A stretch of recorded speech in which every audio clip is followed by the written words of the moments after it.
বোকা। দুনিয়ার এই অল্প কদ্দুর বাড়ি, একটা বিল্ডিং, দুনিয়ার একটু মাতবরি পাইয়া, ক্ষমতা অথবা কোনো সামান্য কিছু কিছু পেয়ে এমন বাপসাপ মনে করে যে আমরা সব বোকা, আমরা বেকুব।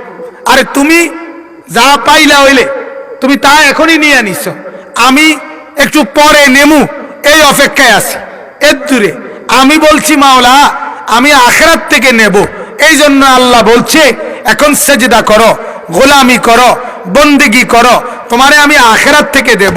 আর নাফরমান বলছে আল্লাহ আমি আখিরাত থেকে নেব না, সেজদাও করব না, নামাজও পড়ব না, আল্লাহ আপনাকেও ডাকবো না, 5 ওয়াক্ত বন্দেগিও করব না, পর্দাও করব না। মহিলার কথা হইল আল্লাহ জান্নাত আমার লাগবে না, নেয়ামত আমার লাগবে না, আমি এখনই দুনিয়া চাই, কাজে আমি এখনই বেডই দেখামু, বেপর্দা হব, টেলিভিশন, নাচ গান, ফুর্তি, আনন্দ, মজা, গান বাদ্য, বেড়া বেড়ি, এটি অনেক সাইয়ালাই যা আল্লাহ ফরে হুদা নাই। কিন্তু আমি আল্লাহ তাআলার কথা নগদও বিশ্বাস করি, বাকিও বিশ্বাস করি।